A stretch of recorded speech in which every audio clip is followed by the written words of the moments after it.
नमस्कार, मैं हूं दीपाली राणा। आप देख रहे हैं योर मनी, पर्सनल फाइनेंस से जुड़ा हमारा स्पेशल शो जो हर रोज हम लाते हैं ताकि आपकी हेल्प कर सकें, आपके पोर्टफोलियो को बनाने में, पोर्टफोलियो को बेहतर बनाने में।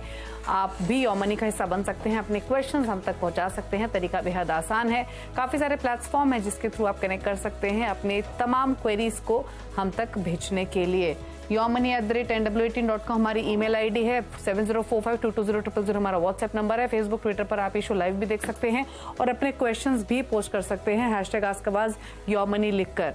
तो यह है तरीका शो में पार्टिसिपेट करने का, और ये शो लाइव भी जा रहा है तो आप अपने क्वेश्चंस भी हमें सेंड कर सकते हैं और ये शो लाइव भी देख सकते हैं सोशल मीडिया प्लेटफॉर्म्स के थ्रू।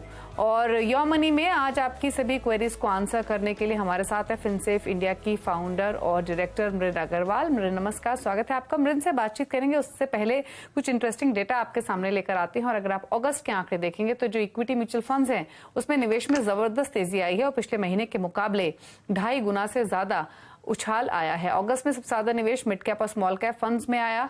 एमफी यानी association of mutual funds in India ने अगस्त महीने के आंकड़े जारी कर दिए हैं, जिसके मुताबिक पिछले महीने इक्विटी म्यूचुअल फंड्स में नेट इनफ्लो 20,000 करोड़ से ज्यादा रहा और ये 5 महीने में सबसे ज्यादा रहा है। वहीं एसआईपी के जरिए रिकॉर्ड 15,000 करोड़ से ज्यादा का इनफ्लो हुआ है। वहीं इक्विटी म्यूचुअल फंड कैटेगरी में लार्ज कैप फंड्स में आउटफ्लो का सिलसिला अगस्त में भी जारी रहा है, लेकिन जुलाई के मुकाबले इस बार आउटफ्लो काफी कम है।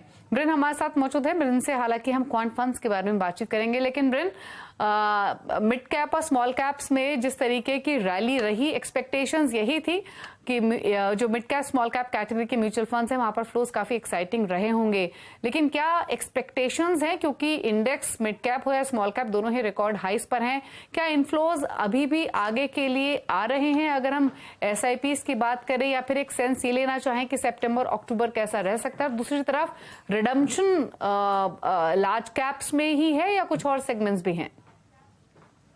तो नमस्ते Deepali, and thank you for having me on the show. अच्छा लगता है सुनने में कि सिप के नंबर्स इतने बढ़ रहे हैं। बस एक ही चीज मैं थोड़ा क्वेश्चन करने चाहूंगी कि जो हम ज्यादातर देखते हैं कि इन्वेस्टर्स ज्यादातर मतलब मार्केट की तेजी देखकर पैसे लगाना शुरू करते हैं, और जो चीज बढ़ रही है मार्केट में उसी तरफ से उन्हीं चीजों में लोग पैसे लगाते हैं। तो बेसिकली ये बहुत ट्रेंड चेजिंग का जो ये मामला है ये बहुत सालों से चला जा रहा है और अब भी चल रहा है। जो अच्छी बात है वो ये है कि लोग एक्विटीज के बारे में सोच रहे हैं और इन्वेस्ट कर रहे हैं। शायद कुछ लार्ज कैप से निकाल कर मिड कैप स्मॉल कैप कर रहे हैं, इसलिए आपको लार्ज कैप के रिडेम्पशन दिख रहे हैं। तो बहुत इंपॉर्टेंट बात यह है कि जिन लोगों ने निवेश शुरू किया है या जिन लोग ने हाल ही में निवेश किया है, उनको ये ध्यान रखना पड़ेगा कि ये शॉर्ट टर्म के लिए नहीं हो सकता है। उनको लॉन्ग टर्म का होल्डिंग रखना ही पड़ेगा। एटलीस्ट 7 से 10 साल तक उनको अपना होल्डिंग पीरियड रखना पड़ेगा। और बस इसको लेकर थोड़ा सा मतलब इस बात को लेकर वो थोड़ा सा कॉशियस रहे। ये तो एसआईपी फ्लोज की बात हुई मृन, लेकिन इंटरेस्टिंग है, एक्सपेक्टेशंस यही करते हैं कि इस तरीके की एसआईपी फ्लोज गोइंग फॉरवर्ड भी रहे इन्वेस्टर्स की ओर से और म्यूचुअल फंड इंडस्ट्री ऐसे ही शाइन करे। लेकिन बात करेंगे अब क्वांट इन्वेस्टिंग के बारे में कि क्वांट इन्वेस्टिंग एग्जैक्टली होती क्या है, क्या फॉर्मेट होता है इसका, किन बातों का ख्याल रखना है एक नॉर्मल इन्वेस्टर को, सजेशंस क्या हैं? तो एसेंशियली अगर आप कोई भी क्वांट फंड देख लें तो उनका मेन है कि उनका मेन ये होता है कि उनके पास एक क्वांटिटेटिव मॉडल होता है जिसके जरिए फंड मैनेजर्स डिसाइड कि कौन से स्टॉक्स में इन्वेस्ट करेंगे, एंड इसमें ज्यादा मॉडल ही फॉलो करते हैं and not looking at the fund manager's conviction, right? So the model basically has a higher importance over everything else, and तो ये benefit, इसके दोनों ही benefit भी हो सकता है, इसका डिसएडवांटेज भी हो सकता है, बट जनरली जो हमने देखा है कि जो क्वांट मॉडल्स होते हैं, मतलब ऐसा कुछ डेटा नहीं है to say that which one is better, so it's just another style of investing basically to say that you are going to follow a quantitative model. Okay, तो ये हुई बात क्वांट इन्वेस्टिंग के बारे में, और बेसिकली ये तमाम टॉपिक्स पर डिस्कशन इसलिए हम करते हैं ताकि आपको मदद मिल सके, वेल्थ क्रिएशन की स्ट्रैटेजी सही तरीके से आप प्लान कर सके। तो कॉस्ट इन्वेस्टिंग के बारे में भी समझ लेते हैं अमरिन से, उसके बाद आपकी क्वेरीज को लेंगे। कॉस्ट इन्वेस्टिंग क्या होती, क्वांट इन्वेस्टिंग में इनफैक्ट अमरिन काफी सारी क्योंकि इन्वेस्टमेंट स्ट्रैटेजीज शामिल होती हैं, तो हाई फ्रीक्वेंसी ट्रेडिंग का कितना इसमें कंट्रीब्यूशन है, या फिर कौन सी वो कैटेगरी ऑफ इन्वेस्टर्स हैं जिनको ये थीम सूट करती है? एक्चुअली जनरली मतलब अगर हम फॉर एग्जांपल मोमेंटम स्ट्रैटेजी वगैरह देखें तो this is just like this is a way of investing, right? So I feel कि एक्चुअली हमें जस्ट मेरा हर समय यही मानना रहता है कि हम जितना सिंपल अपना पोर्टफोलियो रख सकते हैं, हमें उतना ही सिंपल इसको रखना चाहिए। एंड आई जस्ट फील कि अगर हम ब्रॉड बेस्ड फंड्स में इन्वेस्ट करें then that's a better option.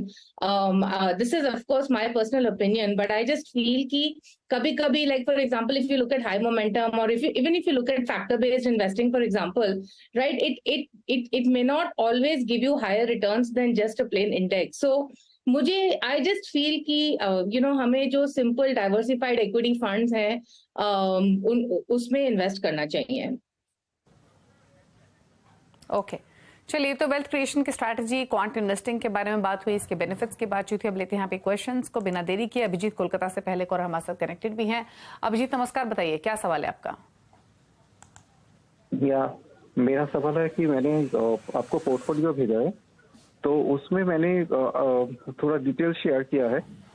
तो my goal is to accumulate 2.5 to 3 crore for within 14 to 15 years। Okay, और उसके लिए मैंने एक बीटा स्ट्रेटेजी 2.5 to तो beta strategy will it work और whether will go with low volatility और any 60 50 something?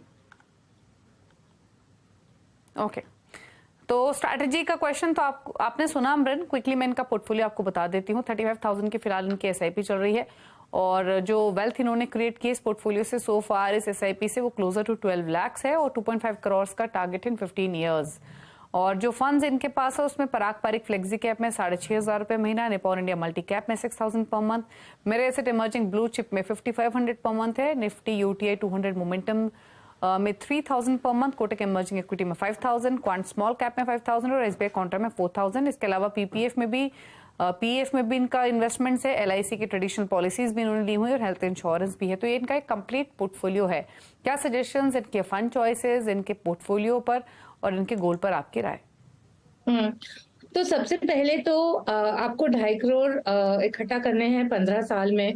तो ये 2.5 करोड़ अगर हम इसको 6% के इन्फ्लेशन से देखें तो ये हो जाएगा 15 साल में करीब 6 करोड़, और इसके लिए आपको करीब 1 लाख रुपए महीना निवेश करना पड़ेगा। अब अगर हम आपका पोर्टफोलियो देखते हैं तो वैसे तो आपका पोर्टफोलियो ठीक है, आपने अच्छे से बैलेंस किया है लार्ज कैप, मिड कैप और स्मॉल कैप में। बट मैं ये जानना चाहती हूँ कि अभी आप पूछ रहे थे कि लो वॉलेटिलिटी में करें या मोमेंटम में करें या किस में करें। तो पहले तो मैं ये कहूंगी कि अगर आपको और निवेश करना है तो जो आपके पास जो एग्जिस्टिंग फंड्स हैं आप उसी में ही बने रहें और उसी में ही और निवेश कीजिए। और जैसे कि मैंने अभी भी कहा क्वांट स्ट्रैटेजीज के बारे में कि क्यों हम इन सब मामलों में पढ़ रहे हैं, मतलब हम इन्वेस्टिंग को जितना सिंपल रखेंगे, एंड दो चीजें होती हैं to create wealth, one you keep your investment portfolio very simple and two you remain invested. अगर हम ये दो चीजें कर सकते हैं तो इससे ज्यादा चांसेस हैं कि आपका जो लक्ष्य है आप पा सकते हैं। एक्चुअली हम ये सब बहुत कॉम्प्लिकेट कर लेते हैं कि ये स्ट्रैटेजी में जाएं, वो स्ट्रैटेजी में जाएं। मार्केट में है भी बहुत सारी स्ट्रैटेजीज और बहुत सारे नए फंड्स भी आ रहे हैं, बट मैं ये कहूंगी कि जो आपके पास अभी है, जैसे आपके पास multi cap, you have large and mid cap fund, small cap fund, आपके पास अच्छा मिक्स है, उसमें ही बने रहें। और एक और मैं कहना चाह रही थी कि ये जो आपने इंश्योरेंस पॉलिसीज में इन्वेस्ट किया है, जो इन्वेस्टमेंट लिंक्ड इंश्योरेंस आपने किया है, उसमें ज्यादातर जब हम देखते हैं ड्यू टू द चार्जेस उसका जो इन्वेस्टर रिटर्न होता है वो बहुत कम होता है, वो इन्फ्लेशन को भी नहीं बीट करता है। तो मैं जानती नहीं हूँ कि आपने कितने सालों से ये निवेश कर रखा है, बट अगर आप इससे निकल सकते हैं और इसको अगर आप इक्विटी म्यूचुअल फंड्स में री इन्वेस्ट करेंगे तो वो ज्यादा बेहतर रहेगा। ओके, चलिए, तो ये सजेशंस हैं आपके लिए। इक्विटी म्यूचुअल फंड्स में ट्रेडिशनल पॉलिसीज की बजाय आप पैसा लगाए, ये भी सलाह आपको दी गई है। बाकी रही बात आपकी इन्वेस्टमेंट्स की, तो आपको थोड़ा सा एसआईपी अमाउंट इंक्रीज करना पड़ेगा अपने टारगेट को हासिल करने के लिए। इन्फ्लेशन को भी ध्यान में रखते हुए तो धीरे धीरे अपने इंक्रीज कीजिए इन्वेस्टमेंट्स। फंड्स आपके सही हैं, बैलेंस्ड है, आप इन्वेस्टेड रह सकते हैं। शिबू से बातचीत करते हैं, हमारे साथ हैं कनेक्टेड अंडमान से। शिबू नमस्कार, बताइए क्या सवाल है आपका?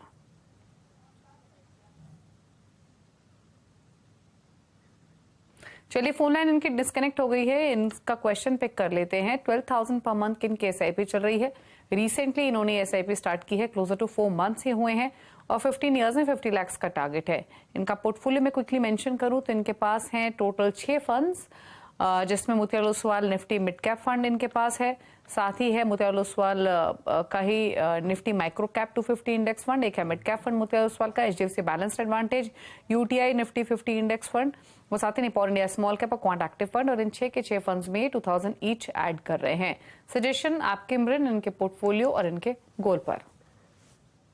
तो सबसे पहले जो इनका लक्ष्य है 50 लाख का 15 साल में, तो इसके लिए इनको अपना जो इन्वेस्टमेंट अमाउंट है वो डबल करना पड़ेगा, करीब 12,000 से करीब 24,000 करना पड़ेगा, ताकि वो अपना गोल मीट कर सकें।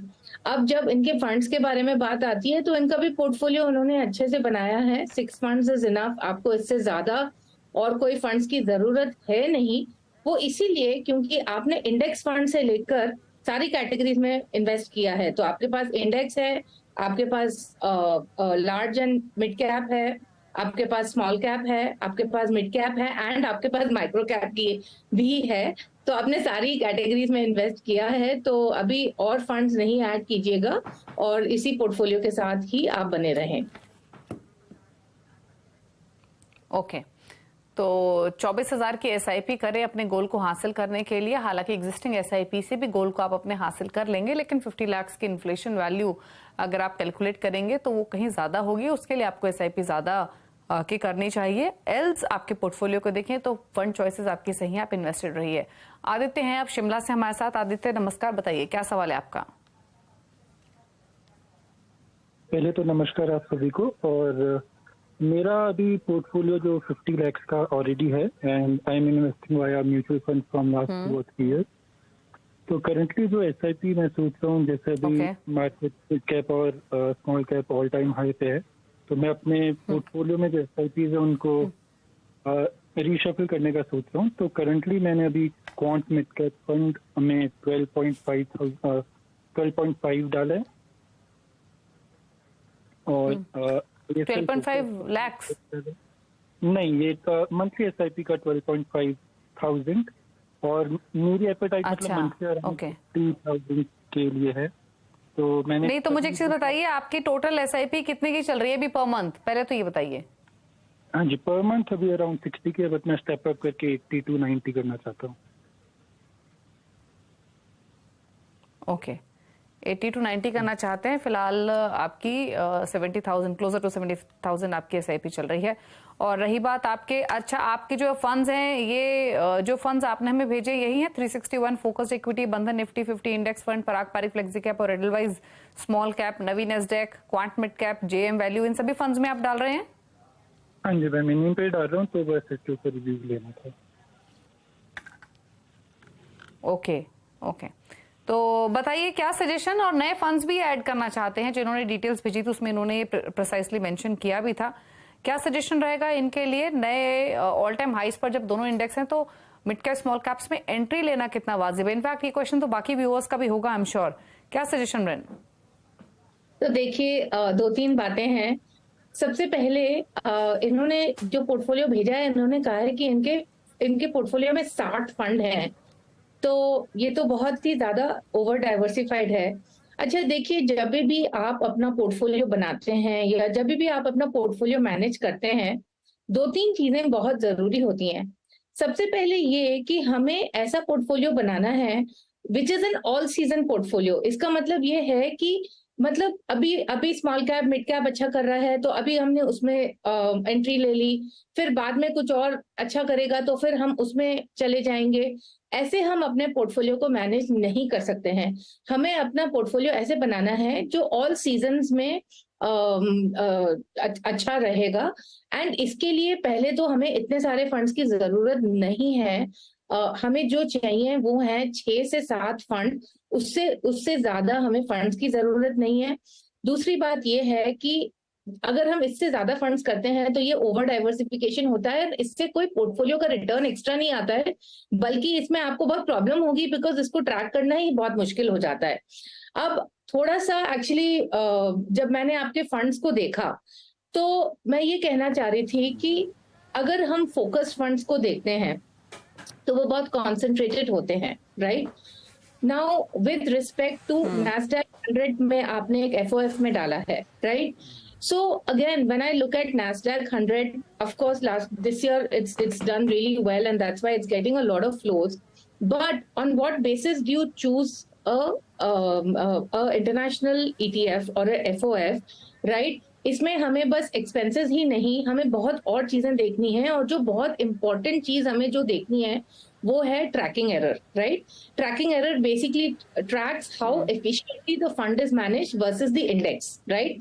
And it is more important to look at the tracking error than actually look at the expense ratio.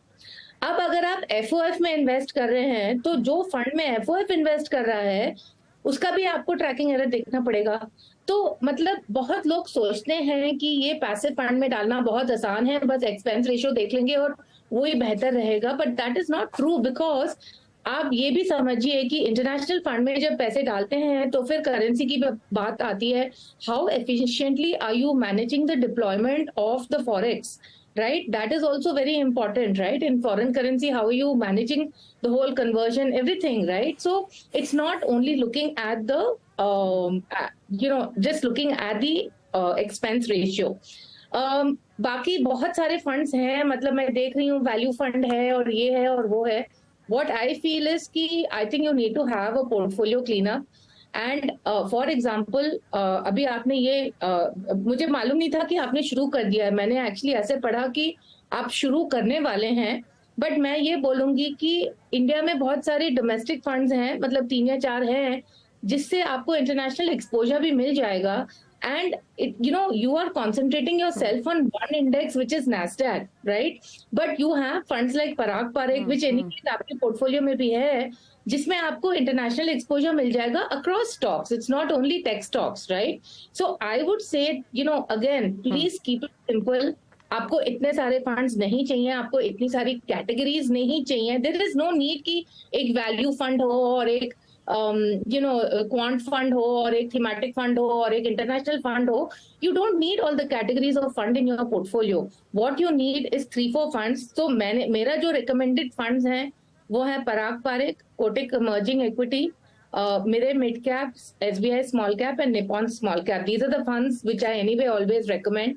I would just say कि what you also need is कि अगर आपके पास बहुत सारे फंड्स हैं, please work with a financial advisor who can help you कि कौन से फंड्स कौन से फंड्स में बने रहें और कौन से फंड्स में हम निकल जाएं, और वो आपको कंसोलिडेशन करने में आपकी हेल्प कर देंगे।